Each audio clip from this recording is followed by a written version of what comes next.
मैं पहले सत्यम और विनीत के बारे में एक दो बातें बताता हूँ। मेरी मुलाकात जब इन बच्चों से हुई तो ऐसा नहीं था कि कोई बहुत एक्स्ट्रा ऑर्डिनरी स्टूडेंट रहे। मतलब कि जब यहाँ आए तो ऐसा लगा कि मतलब सारे विषय बढ़िया है और कल इनका सिलेक्शन हो जाएगा। ये चीज तो कम, लेकिन इन दोनों बच्चों में ये तो 2-2.5 साल पहले के सिलेक्टेड है। आज मुलाकात काफी दिन बाद हुई। विनीत के बारे में मैंने जो ऑब्जर्व किया वो एक चीज ऑब्जर्व किया था कि जिस दिन से मैं इस बच्चे से मिला था एक टारगेट फिक्स कर लिया था इन्होंने कि करना है तो यही करना है, इसके अलावा कुछ नहीं करना है। और इस पूरे दौरान मतलब 1-1.5 साल जो यहाँ रहे, उसके बाद जो इलाहाबाद में इन्होंने पढ़ाई की, उस दौरान जो भी इन्होंने किया, इलाहाबाद में विशेष तौर पे आपको ये बताए होंगे कि यहाँ इलाहाबाद में अगर किसी एक चीज का अंतर है तो वो है माहौल का। आप जब कंपेयर करने जाएंगे, अध्यापकों में कंपेयर करने जाएंगे पढ़ाई में, तो उसमें बहुत डिफरेंस नहीं मिलेगा। एक चीज का सबसे बड़ा अंतर मिलता है कि क्या आप घर से दूर रह पाते हैं कि नहीं। जब इलाहाबाद आप रहते हैं तो घर से दूर रहते हैं और आप फिर वहां पे अपने लिए समय देते हैं, एक माहौल बन जाता है वहां पे। वही माहौल अगर आप यहाँ, अभी सर बता रहे थे प्रदीप सर, आप तो यहाँ के स्टूडेंट भी रहे, फिर उसके बाद यहाँ पे टीचर भी रहे। और जिस समय से ये परिवर्तन हुआ था, ट्रांजिशन हुआ था ना, कि हमको टीचर की आवश्यकता पड़ी और सर से कहा गया और सर ने पढ़ाना स्टार्ट कर दिया था। इतना ज्यादा मेहनत इन्होंने, हम लोग के साथ रेगुलर प्रयागराज से यहाँ तक आते थे, इतना मेहनत किए। ये वही छात्र हैं, मुझे आज मतलब सर भी रहे साथ में, पढ़ाए भी। एक बार की बात है, इन्होंने कुछ ऐसा बोला क्लास में, तो मैं इनसे नाराज हो गया था। मैंने कहा था क्लास से निकल जाइए। और मैं आज ये बात इसलिए बता रहा हूं ना कि एक अध्यापक होने के नाते कभी भी आपकी हरकतों पर कोई अध्यापक नाराज हो सकता है। ये चाहते तो उसी दिन, चूंकि ऐसा तो है नहीं कि मैं मतलब इनको खिलाता पिलाता हूँ या बहुत कुछ, रिस्पेक्ट देखिए कि ये व्यक्ति वहीं पर रहे, वहां उस दिन निकल गए, दूसरे दिन पुणे क्लास में रहे। और ना तो मेरे अंदर इनके भाव के प्रति कोई परिवर्तन आया, ना तो इनके मन में मेरे प्रति। आजकल के जो बच्चे हैं जिनको मतलब पता नहीं कहाँ के रिस्पेक्ट लिए घूमते रहते हैं कि दो बात अगर टीचर बोल दिया तो उनको लगता है कि मतलब नहीं अब तो बेइज्जती हो गई, अब या तो जान चली जाएगी या तो फिर ऐसे ही तो सोचते हो। कुछ नहीं भाई, आपकी रिस्पेक्ट उसी दिन है जिस दिन पीडीएफ में नंबर आया है। और जिस दिन आपका पीडीएफ में नाम और वो क्या कहते हैं रोल नंबर मैच कर जाता है पिताजी के नाम के साथ, उसी दिन हम आपकी रिस्पेक्ट ऑटोमेटिक बढ़ा देते हैं और उस दिन आप सलाह देने योग्य हो जाते हैं, आपकी लोग सुनते हैं। तो इस बच्चे में एक चीज मैंने देखा, कभी भटकाव नहीं दिखा मुझे, फिक्स था और आज भी फिक्स है। अभी भी इनका ये सिलेक्शन हुआ है, इनको आगे चल के सीजीएल देना है और सीजीएल का मेंस लगातार लगा हुआ है। आई विश की मतलब हो सकता है दोबारा लड्डू ये सीजीएल के मेंस का ही खिलवाए, उसके बाद उसकी पोस्ट कर लेंगे। तो एक चीज ध्यान रखिएगा, कंसिस्टेंसी। छोड़ा जिसने है वो हार गया है। 1 साल पढ़ो, 2 महीना छोड़ दो, बर्बाद। कम पढ़ो, प्रतिदिन पढ़ो। और जैसे घर तो डिस्टर्बेंस है भाई, मैं मानता हूं। घर पे परमानेंट माहौल ना बन पाए तो तुम्हें यहाँ हम समय देते तो हैं, लाइट रहती तो एसी चलवाते तो हैं, हम स्वयं वहां बैठ के पढ़ते तो हैं, इसलिए ताकि तुम अनुशासित रहो। 35 बच्चा रुक करके पढ़ता भी तो है रोज, शाम को 6 बजे तक पढ़ते हो। आप भी रुको, जरूरत होगा दूसरे वाले कमरे की भी व्यवस्था करेंगे। जब हम तुमसे, ऐसा तो होता नहीं कि आप रुकते हैं तो मैं बोलता हूँ 200 रुपया ज्यादा देना है। घर पे माहौल नहीं है तो असफल मत हो जाओ, ये बहाना मत बनाओ, बल्कि रुको, 5-6 बजे तक कोचिंग में रुको, यही पूरा कोटा पूरा करके जाओ, घर जाओ सो के वक्त, फिर सुबह आओ, यहाँ क्लास करो, फिर अपनी पढ़ाई करिए, फिर उसके बाद जाइए। तो एक भ्रांति मन से निकालिए। देखो, जब मैं 2011 में यहाँ पर आया था और तब मुझे एक कहावत सुनाई पड़ी थी कि यहाँ के बच्चों को, गौरव सर ने कहा था उस समय, कि यहाँ के बच्चों को पहले आदमी बनाना पड़ेगा फिर पढ़ाना पड़ेगा। पहले ही दिन उनको लेके आए थे, एक बच्चे से ऐसे विवाद हो, और सच में यहाँ पे कोई माहौल नहीं था। बनते बनाते इतना माहौल बना कि एक समय लोग ये कह रहे थे कि कुछ भी हो जाए कुंडे से सिलेक्शन नहीं होगा। फिर जब यूपीपी का सिलेक्शन हुआ, जीडी का सिलेक्शन हुआ, एक बच्ची बैंक के क्लर्क में निकली, तो लोगों के मन में ये हो गया कि चलो अब ये हो जाएगा, अब सीएचएसएल कभी नहीं निकलेगा। फिर अभी सीएचएसएल अगर विनीत ने दे दिया कि कुंडा के बच्चे सेलेक्ट हो सकते हैं, तो अब लोग एक नई अफवाह उड़ाएंगे कि कुंडा से सीजीएल नहीं हो सकता। जब भी कुछ आप नहीं कर पाओगे, अफवाह तो उड़ेगी, लेकिन उस पर आपको ध्यान नहीं देना। एक छोटी कहानी सुनाता हूं, बस उसी के बाद एंड करेंगे। आपने दोनों लोग को सुना कि नहीं सुना? आपको ऐसा लगता है कि मतलब सिलेक्शन के लिए कोई जगह जरूरी होती है क्या? क्या ऐसा है कि दिल्ली जाओगे तभी सिलेक्शन होता है? नहीं, कहीं पर भी सिलेक्शन, सफलता किसी जगह की तलाश नहीं करती कि आप वहां जाओ तो सिलेक्शन होता है। ऐसे हो तो सब घर बार बेच करके चले ना जाए दिल्ली, कि अगर जगह से ही सिलेक्शन हो रहा होता तो हम भी, मुंबई से हो रहा है तो मुंबई में भी अपना पैसा वैसा कैसे लगा करके रह लेंगे। जगह से नहीं होता बच्चे, कंसिस्टेंसी से होता है, लगातार आप लगे हैं कि नहीं। और दूसरी बात, लक्ष्य। लक्ष्य तय किया। मैं क्यों डांटता रहता हूं कि अपना लक्ष्य लिखो, मैं क्यों डांटता रहता हूं सिलेबस लिखो। जब तक लक्ष्य नहीं है तब तक कहां जाओगे पता ही नहीं चलेगा तुम, और भटक जाओगे। मैं बार बार कहता हूं, तुम जिस सड़क पे दौड़ रहे हो ना वो बहुत ही वीरान है और आगे टारगेट यही मिलना है, लेकिन इसी सड़क के जस्ट बगल में जो गलियां निकली है ना, बड़ी सुहावनी है, बढ़िया पेड़ लगे हुए हैं, उसमें देखने में इतनी बढ़िया लगती है कि लग रहा है कि इधर से चले जाओ तो जल्दी सिलेक्शन मिल जाएगा। लेकिन वो सब भटकाव है। अगर मान लीजिए आप बगल वाली सड़क पे चले गए तो हो सकता है आप वहां निकले जहां से शुरू किया था उसके भी पीछे। तो आपको भटकाव के 100 विकल्प मिलेंगे, लेकिन आपको यही जो अकेले दौड़ रहे हो जिस सड़क पे ना, इसी सड़क से सफलता मिलेगी। तेज दौड़ोगे जल्दी मिलेगी, धीरे दौड़ोगे तो थोड़ी देर में मिलेगी, लेकिन लगातार लगे रहोगे तो सफल हो जाओगे। जगह नहीं ढूंढती सफलता, बच्चों ने सिद्ध किया है। आज ये कुंडा के लिए बड़ी अच्छी बात है। मैं तो ये कहूंगा कि कुंडा के लिए प्रेरणा, अगर विनीत बन रहे हैं तो आप में से भी कई लोगों की जिम्मेदारी है कि जो कुंडा के छात्रों के लिए प्रेरणा बनो। आप में से सबका नैतिक दायित्व है। मैं खास तौर पे बच्चियों के लिए बोलता हूं कि आपके लिए तो बहुत बड़ा चैलेंज है। आपकी सफलता पता नहीं कितने बच्चियों को घर से निकलने के लिए प्रेरित करेगी। एक सफलता मात्र नहीं है। इनके गांव में रहने वाले, इनके जैसे पढ़ाई करने वाले कितने बच्चे के मन में यह आशा जग गई होगी कि अब मुझे पढ़ना है, और इन्हीं को देख करके हो सकता है बहुत सारे छात्र ये डिसाइड कर लें कि मुझे चयन होके ही दम लेना है। मानते हो कि नहीं मानते हो? मोटिवेशन। एक और बात ध्यान रखना आखिरी, कि जब भी कभी लक्ष्य बनाओ तो उसके पीछे तुम्हारा वो मोटिवेशन, जो प्रेरणा होता है ना, वो जरूर होना चाहिए। डीएम को देख के डीएम बनना है तो ये बहुत दिन तक नहीं चलेगा, या तो फिर हर दूसरे दिन डीएम देखो ताकि याद रहे तुम्हें लक्ष्य की, हाँ ठीक है हमें डीएम भी बनना है और ऐसे ही होना है। लेकिन अगर एक बार डीएम देख लिया, 2 महीने तक डीएम दिखा नहीं, तो आपका भी एनसीईआरटी जो खरीद के ले आए थे वो फिर घर पे रखी रह गई। लक्ष्य जब भी बनाओ, मोटिवेशन बड़ा स्ट्रॉन्ग होना चाहिए। भैया ने कहा नौकरी चाहिए इसलिए नौकरी नहीं मिलेगी। फिर देखो, या तो मजबूरी हो कि घर का हालात ऐसा हो कि नौकरी चाहिए ही, और या तो तुम्हें अपने मन पे कोई चीज हो कि मुझे करके दिखाना है।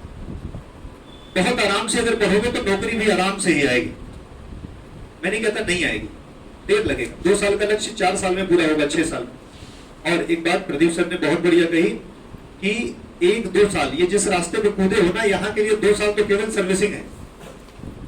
1 साल तो केवल ये जानोगे कि सिलेबस क्या होता है, दूसरे साल ये जानोगे कि कमी कहाँ है, और तब जाके आप भीड़ से हटके कॉम्पिटिटर बन पाओगे। रेस सिलेक्शन की नहीं है बच्चे, जो आप गलत ट्रैक पे भागते हो ना, जैसे कोचिंग में एडमिशन ले लिया तुरंत के कॉम्पिटिटर बन जाते हो कि नहीं अब तो निकल जाएगा, नहीं निकलेगा तो इस बार छोड़ देंगे परीक्षा देना। अरे जब कोचिंग ज्वाइन करते हो ना तो तुम केवल भीड़ हो। भीड़ से कॉम्पिटिटर बनने का दौर 1 साल का होता है, पूरे सिलेबस को ठीक से पढ़ने का। और जब सिलेबस एक बार पढ़ लेते हैं, सर ऐसा ही है ना, 1 साल पढ़ लेने के बाद ही आप रेस में आते हैं। और तब जब आप प्रैक्टिस पेपर का सहारा लेते हैं, आप क्या कहते हैं, लगातार टेस्ट देते रहते हैं, आप लगातार एनालाइज करते हैं कहां गलती रह गई, तब जाकर के आप सिलेक्टेड होते हैं। तो जो आप 1 आध साल पढ़ के हिम्मत हारते हो, हमसे कहते हो कि सर अब बहुत हो गया, 1 साल पढ़ लिए हैं, क्या करें, तो आप तो भीड़ थे और भीड़ से ही भाग गए, भीड़ में ही शामिल हुए थे और भीड़ से ही निकल लिए। तो भीड़ से पहले रेस में आओ, भीड़ से जब रेस में आओगे, रेस के बाद चयन की प्रक्रिया है। तो ये टाइम टेकन है। सफलता, विकास एक निरंतर चलने वाली प्रक्रिया है, धीरे धीरे होगा। सहमत हो? कितने लोग ऐसे हो जिनको ये लगता है कि 2023 में सिलेक्शन लेना ही है, अगर वैकेंसी मिल गई तो? हाथ उठाइए। अच्छा, कुछ ऐसे हैं क्या जो 2024 और 25 देख रहे हैं? नहीं, ध्यान रखो, लक्ष्य जब तक निर्धारित नहीं करोगे काम नहीं होगा। ठीक है, तुम्हें अगर लगता है कि 2025, लेकिन आप 24 को छोड़ो नहीं। सफलता कितनी भी छोटी हो मजेदार होती है, असफलता कितनी भी छोटी हो खराब लगती है। याद रखना, जो आप कहते हो ना सर पहली बार था देखने चले गए थे, क्यों चले गए थे? पहली बार दो तो पूरी मेहनत से दो, 5 नंबर पाओ चलेगा, यू गेट 5 नंबर्स। लेकिन तुम्हें पेपर देने के बाद ये लगे कि हमारी लिमिट इतनी ही थी, हम 6 नहीं पा सकते थे, तो ठीक है। लेकिन अगर पेपर देने के बाद ये महसूस होने लगे यार अगर मेहनत करते तो ना 10 नंबर आ जाता, तो फिर आपने चोरी करी है, आपने नहीं पढ़ा था। अपनी पूरी क्षमता लगा दो, फेल हो जाओ चलेगा, क्योंकि जब योग्यता ही नहीं है तो फेल होना ही था। लेकिन अगर परीक्षा देने के बाद ये कयास लग जाए अरे पढ़ा होता तो निकल जाता, तो आपने बेईमानी करी। तो स्टे मोटिवेटेड और टारगेटेड एंड फोकस्ड। जब तक आप फोकस्ड नहीं बनेंगे तब तक काम नहीं बनेगा। हम आज इन बच्चों से मिलवाने का एक ही, हम तो रोज समझाते हैं, बोलो ना नहीं समझाते हो तो रोज क्लास में, मतलब हफ्ते में 1 आध दिन तो मैं आपको समझाता ही हूं, ये करो वो करो। लेकिन मैं समझाता हूं तो हो सकता है आपको लगता हो कि अध्यापक है इनका काम है, लेकिन जो सिलेक्शन पाए हैं वो समझा रहे हैं आपको, वो बता रहे हैं, तो मुझे लगता है आपको चीजें समझनी चाहिए। अगर सर हम इन लोग के लिए सलाह दें कि मतलब पढ़ाई ज्यादा करनी है या लगातार करनी है, तो क्या बेहतर रहेगा? लगातार करनी। ज्यादा करने से काम नहीं होता, 3-4 घंटा पढ़ो, रोज पढ़ो। ये सब शादी ब्याह में जाना कैसे रहता, बहुत आवश्यक हो तब जाइए। 3 दिन पहले चले जाते हैं, 3 दिन बाद भी आते हैं। हाँ, ये ठीक नहीं है। देखो सीखो, आपका एक जीवन है ना, अपने ही जीवन में सब करके सीखोगे तो तुमसे कोई और सीखेगा, तुम नहीं सीख पाओगे। अपने जीवन में सब करके सीखो मत, बल्कि दूसरे के जीवन से, अनुभवों से सीखते रहो। एक ही जीवन है ना, खुद ही करोगे खुद ही सीखोगे। तुमसे कोई जूनियर तो सीखेगा कि देखो ये किए थे गलत हो गया, इसीलिए दूसरों की लाइफ से सीखो। Stay motivated, focused. हम लोग लगातार प्रयत्न करते रहेंगे। ये लोग भी ग्रुप पे एडेड हैं। आप कुछ भी बात करना, आप कुछ क्वेश्चंस भेजते हो तो ये लोग मदद करते हैं। अगर मान लीजिए आप लोग नहीं करते तो अध्यापक वैसे भी आपके लिए उपलब्ध रहता है हमेशा। एक और बात कि ग्रुप स्टडी महत्वपूर्ण है। कोचिंग में रुक करके पढ़ना रादर देन घर पर पढ़ना, उसमें डिफरेंस है। अपने अपने 2-3 लोगों के ग्रुप बनाइए, अच्छे से पढ़िए, वैकेंसीज मिलेंगी और सिलेक्शन। क्योंकि देखिए मिठाई खाना जो है, मिठाई खिलाने की जिम्मेदारी है। जैसे मिठाई खाने को अगर आपको मिले तो ये मिठाई एक जिम्मेदारी के तौर पे आपको खाना होगा, क्योंकि कल आपको खिलाना भी पड़ेगा। सिलेक्शन ले लेते हैं। सर ने कहा बिल्कुल सर, मैं 250-300 बच्चों को तो ऐसे जानता हूं जो मतलब अभी जॉब पे हैं, तो आप कहां से पढ़े हुए? कोई सिखा देता है कुंडा से सिलेक्शन, काहे नहीं होगा? कहां से हुए थे सब? मेहनत करो। एक चीज मेहनत करोगे, योग्य बनो, सिलेक्शन हो जाएगा। एक समय इलाहाबाद में जब एक ही कोचिंग थी सचदेवा, तो लोगों को ये नहीं लगता था कि इलाहाबाद जो है वो इतना बड़ा हब बन जाएगा। सिविल सर्विसेज के लिए एक कोचिंग आई थी, हालांकि उसका नाम निशान नहीं है आज, लेकिन कंपटीशन की ऐसी शुरुआत हुई कि हजारों कोचिंगें हैं और किसी ने नहीं सोचा था हब बनेगा। ऐसे ही बच्चे पढ़ते चले गए, निकलता चला गया और लोग जुड़ते चले गए। ठीक है, थैंक यू वेरी मच। आपने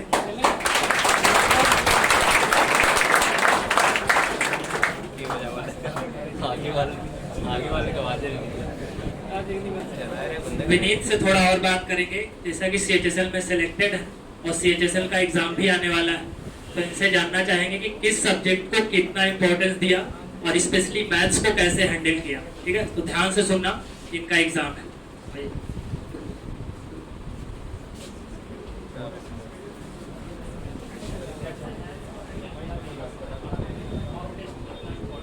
पेपर 24 से स्टार्ट हो रहा है ना, 24 से 10 तक है। बात ये होती है कि पढ़ना आपको एक बार है। अगर SSC टारगेट करें तो मेन चीज जो है मैथ और इंग्लिश। अगर मैथ आती है तो रीजनिंग आ जाएगी। जिसको मैथ आती है बोलते हैं उसका IQ लेवल अच्छा है, अभी मान के चलिए। उसका बौद्धिक स्तर अच्छा होता है जिसकी मैथ आती है। अब मैथ में सबसे मेन चीज होती है कि सिलेबस कंप्लीट करो, फिर स्पीड। क्योंकि आपको 60 मिनट मिलते हैं, 60 मिनट में 100 क्वेश्चन अटेम्प्ट करने हैं। तो अगर आप ऐसे मतलब कि कोई प्लानिंग नहीं है, कोई स्ट्रेटजी नहीं है, तो आप अटेम्प्ट ही नहीं कर पाओगे। तो सबसे पहले अगर देखो पेपर में जाने से पहले आप ये ध्यान रख लो कि आपको अटेम्प्ट सबसे पहले जीएस करना है। ठीक, सबसे पहले जीएस करना है, 5 मिनट में जीएस हो जानी है, मैक्सिमम 5 से 6 मिनट, 25 क्वेश्चन वहां से हो जाएंगे। फिर उसके बाद इंग्लिश अटेम्प्ट करो, इंग्लिश में 12 से 13 मिनट लगने वाले हैं। अगर आप मतलब देखो इंग्लिश क्या सॉरी जीएस में और इंग्लिश में क्या होता है कि वही करना है जो आपको आता है। आप देखो कि क्वेश्चन आता है कर लोगे, नहीं आता है छोड़ के चले जाओगे, ठीक है, उसमें अटकने वाला कोई दिक्कत नहीं होता है। तो आप पहले जीएस अटेम्प्ट कर लो, 5 मिनट में हो जाएगा। उसके बाद जो है इंग्लिश अटेम्प्ट कर लोगे, 12-13 मिनट वो कर लोगे। इस हिसाब से अभी 40-42 मिनट आपके पास बचेंगे 50 क्वेश्चन के लिए। अभी जो बर्डन था कि 60 मिनट में 100 क्वेश्चंस करने हैं, वो कम हो जाता है। आपको वो कहते हैं ना कि मेंटल प्रेशर बन जाता है कि अभी इतने कम समय इतने ज्यादा अटेम्प्ट करने हैं। फिर अब उसके बाद रीजनिंग कर लो। रीजनिंग में थोड़ा सा रीजनिंग करने के भी तरीके होते हैं। आप ऐसा नहीं कि करने स्टार्ट किए तो आप एक तरफ से लगाते बैठ जाओगे।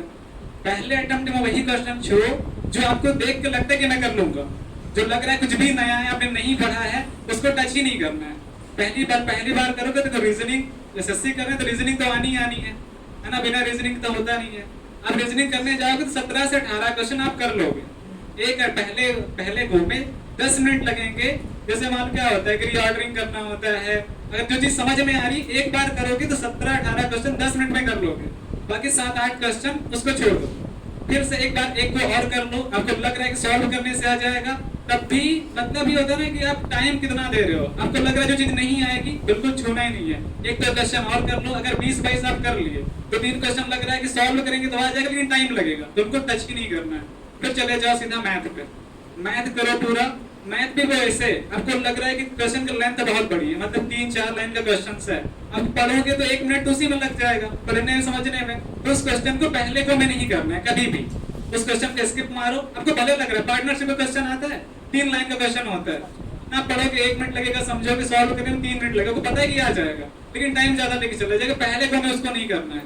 पहले को में जो 1 लाइन के आप देखोगे स्टार्ट करेंगे तुरंत आपको मतलब प्रोसेस पता होना चाहिए। क्वेश्चन देखा, प्रोसेस दिमाग में है कि हाँ ऐसे करेंगे आ जाएगा आंसर, तभी क्वेश्चन को करो। तो पहले को में ऐसे करोगे तो आप देखिए भाई सबसे बड़ी बात होती है आप अभी जो मार्क दे रहे हो तो अच्छी बात है, अगर नहीं दे रहे हो तभी बचा है, मान लो आज कितना 16 हो गया, अभी 7-8 दिन है, आप मॉक जरूर दे लो, क्योंकि वहां पे कॉन्फिडेंस कहाँ से आएगा। मेन बात मैं फिर से कह रहा हूँ कि नॉलेज बड़ी बात नहीं है। नॉलेज कुछ मतलब आप यूपी भी पेपर देने जाते हो, पेपर ही नहीं कर पाते लोग, फंस जाते हैं। तो मॉक देखो तो अब देखो पेपर अटेम्प्ट करना मैंने बताया, पहले आपको जीएस ही करनी है, फिर उसके बाद इंग्लिश करनी है, फिर मैथ सॉरी रीजनिंग करनी है, फिर मैथ करनी है। इससे ये होगा कि आप सब चीज को देख पाओगे पूरी तरह से। और ये मैंने बताया जैसे ना क्वेश्चन छोड़ने वाली चीज, इस सब पे विशेष काम कर लेना भाई। अगर ये नहीं कर पाओगे तो पेपर आप नहीं देख पाओगे, मान लो क्लिक कर लो पेपर पूरा नहीं दे 100 क्वेश्चन नहीं देख पाओगे। आप शुरू में अब पहले पेपर आया, आपने स्टार्ट कर दी, मैथ स्टार्ट कर दी, मैथ के 25 क्वेश्चन होते हैं, आप सारे क्वेश्चन आते हैं, अगर सारे सॉल्व करोगे तो आपकी स्पीड अच्छी है, फिर भी आपको आधे घंटे से कम नहीं लगेंगे। अब आधे घंटे बिता दोगे मैथ में, 75 क्वेश्चन 30 मिनट के लिए इतना प्रेशर आ जाएगा ना, तो आप कॉन्फिडेंस अपना खो दोगे, फिर पेपर अटेम्प्ट ही नहीं कर पाओगे। समझ रहे हो? तो जो मेंटल प्रेशर है उसको भी हल्का करते चलना है आपको, ये प्लानिंग होनी चाहिए। आपको पहली बात तो डरना भी नहीं है। और पेपर में ना ये पानी पीने वाला सिस्टम या फिर चेयर पर रिलैक्स होकर नहीं बैठना है, 90 डिग्री पे कमर होनी चाहिए, एकदम सीधे बैठना है। 1 घंटे पेपर करना है, 1 घंटे तक हिलना नहीं है, उसके अलावा 1 घंटे ढंग से पेपर करिए, क्योंकि सारी मेहनत केवल 1 घंटे की है।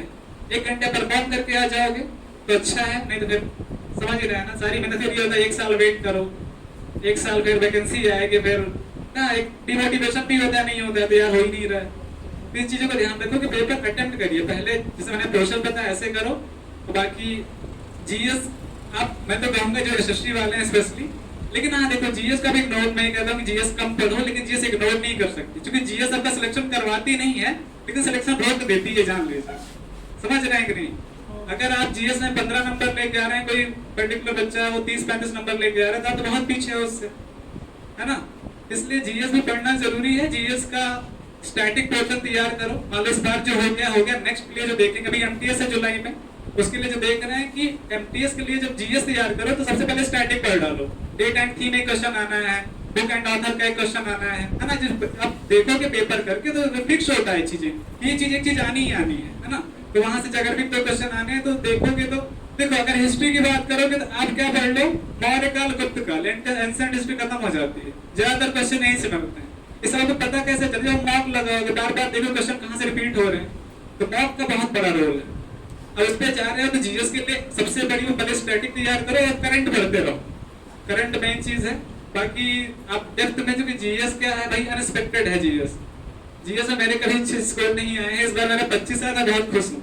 25 से मेरा मान 14 नंबर था जीएस 50 में से, क्या होता है ना। लेकिन इसके पेपर क्वालिफाई करने के लिए भी अगर आप जैसे जीएस आपकी वीक है तो मैथ, रीजनिंग और इंग्लिश 150 नंबर होते हैं, 75 क्वेश्चन मतलब 150 नंबर। आपको टारगेट करना है कम से कम 120 to 130 रहना है इसमें। अगर 120 से 130 के बीच में आपको 150 में से टारगेट करना है, क्योंकि जीएस अभी किस्मत है, अगर अच्छी आ गई तो कर लोगे, नहीं आएगी तो नहीं कर पाओगे। तो मेन फोकस जो होना चाहिए, देखो एक बात ये जान लो, जीएस अगर टफ आएगी तो कोई नहीं कर पाएगा, ये होता है। लेकिन मैथ टफ भी आएगी ना, तो जो बच्चे आप मतलब हैं जिनकी मैथ एक्स्ट्राऑर्डिनरी लेवल पर होती है, तो कैसी मैथ आएगी वो मतलब पूरी कर ही देंगे। तो आप मैथ और रीजनिंग इंग्लिश से वीक होंगे तो फिर आप उनको फाइट नहीं कर पाओगे। इसलिए जहां से आपको मतलब कि स्कोर करना है मैथ, रीजनिंग, इंग्लिश ही है, क्योंकि पीछे आप वहीं से हो जाओगे। जीएस से अगर टफ आएगी तो आपको नहीं आएगा तो किसी को नहीं आएगा, ये मान के चलो। लेकिन math, reasoning score, math, reasoning, English में स्कोर करना बहुत जरूरी है। टारगेट करो, अभी नहीं, नेक्स्ट मतलब नेक्स्ट।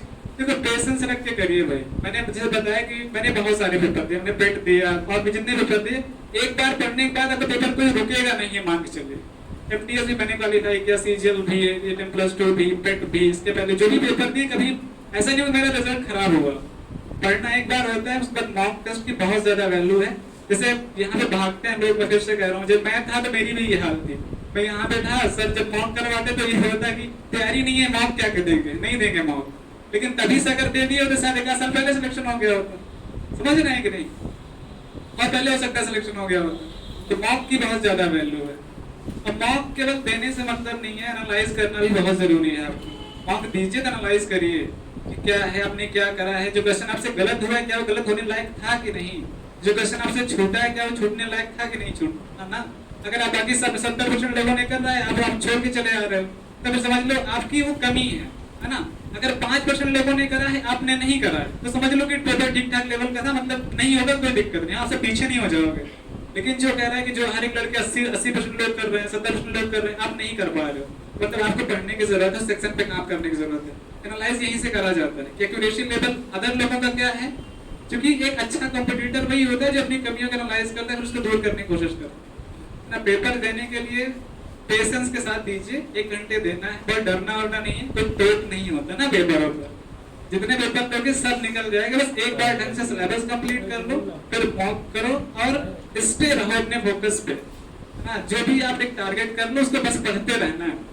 आप छोड़ दोगे फिर मतलब जनरली क्या होता है, यहाँ पे पेशेंस लोग खो देते हैं। पहले एसएससी के अटेम्प्ट दिया नहीं हो गया, फिर यूपीपी पे लग गए, उसमें भी नहीं हुआ, वैकेंसी पता नहीं आ रही है, फिर लेखपाल पे लग गया, फिर उस पे लग गए, ऐसा कुछ भी नहीं होता। अब मैं एसएससी की तैयारी कर रहा था, मैंने पेट के लिए कभी नहीं पढ़ा, मेरा 84 स्कोर है ना। तो ऐसा नहीं है कि आपको अलग से पढ़ने की जरूरत है। जैसे परसेंटाइल कितना था, 99.69, ये परसेंटाइल है मेरा पेट में, मैंने कभी एक दिन भी नहीं पढ़ा, बस एसएससी की तैयारी करे, बस वही पढ़ गए, पेपर देके चले गए। तो जो है आपको एक सही ढंग से पढ़ने की जरूरत है, बस अब स्पेसिफिक टारगेट करने की जरूरत नहीं है। आपका जो वैसे भी आपका जब तक ड्रीम नहीं होगा ना, जैसे ड्रीम है, मेरा ड्रीम है मुझे सीजीएल करना है, तभी मेरे दिमाग में वही घूमता है कि सीजीएल ही करना है। अब मैं सोचूं मैं यूपीपी मिल जाए वो कर लूं, ये 10+2 मिल मैं खुश हो जाऊं, ऐसा कुछ भी नहीं है। मतलब सेटिस्फिकेशन वहीं पे जब ड्रीम है, ड्रीम होना भी चाहिए। अब स्टूडेंट हो तो ड्रीम होना चाहिए। जब तक ड्रीम नहीं, आप परसीव किसको करोगे भाई, जब ड्रीम ही नहीं है तो परसीव किसको करोगे। बस अच्छे से पढ़ते रहिए। मैं तो यही कहूंगा कि आप कम पढ़िए। देखो एक चीज मैं विशेष मेंशन करना चाहूंगा, आज के समय में जो सबसे बड़ा डिस्टर्बेंस है मोबाइल फोन है। मोबाइल फोन सबसे बड़ा डिस्टर्बेंस है। मोबाइल अगर यूटिलाइज करोगे ठीक से तो सही है, अगर आप गलत ट्रैक में उसको मतलब से इंस्टा फेसबुक सब कुछ नहीं है। मैं 3 साल से मैंने फेसबुक अभी अपने मोबाइल में इंस्टॉल नहीं करा, इसमें 3 साल हो गया मुझे इंस्टॉल किया, मैंने कभी इंस्टॉल नहीं करा, क्योंकि मुझे लगता है फेसबुक बेकार की चीज है।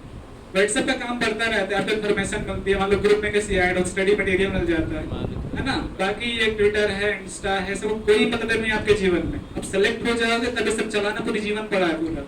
अभी इस समय बिल्कुल समय बर्बाद मत करो, समझ रहे हो नहीं? सोशल साइड से दूर रहो, सोशल साइड से दूर रहोगे तो नेगेटिविटी कम आएगी आपके दिमाग में, समझ रहे हैं कि नहीं?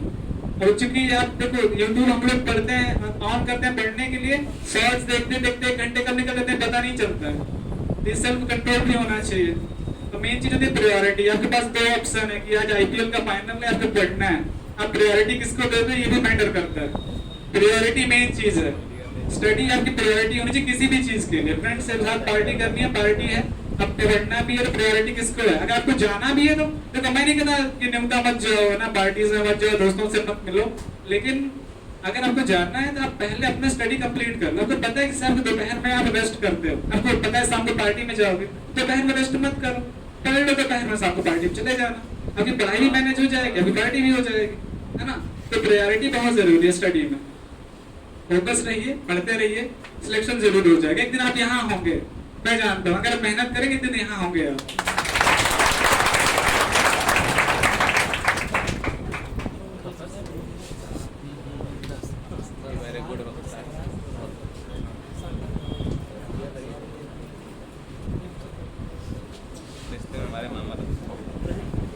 ठीक है बच्चों, कुछ बातें सीखी होंगी आज।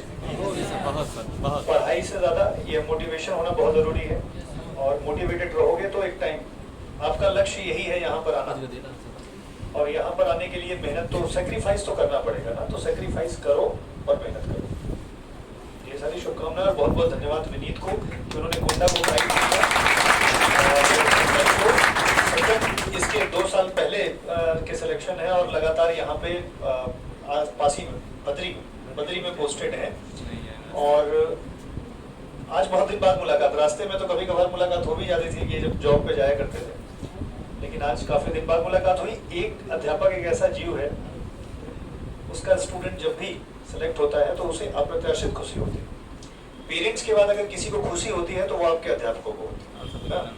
तो वेरी थैंक यू कि हम जो ड्रीम लेकर के कुंडा को एजुकेशन की तरफ ले जाने में आज एक माइलस्टोन की CHSL, इनको देख के और भी सिलेक्शंस निकलेंगे, आशा यही करते हैं। और कल आप ही में से कोई मानक CGL का निकालेगा तो वहां के बाद फिर उसके सिलेक्शन चालू हो जाएंगे। कभी किसी दिन पहला व्यक्ति रहा होगा जिसने UPP निकाले रहा होगा, और फिर यहाँ से उसकी रेस लगी होगी। कभी किसी ने GD निकाला होगा पहली बार, उसकी रेस लगी होगी। तो शुरुआत हो चुकी है, अगले रिजल्ट का इंतजार हमें है। धन्यवाद, जाइए घर, मोटिवेटेड रहिए और पढ़ते रहिए।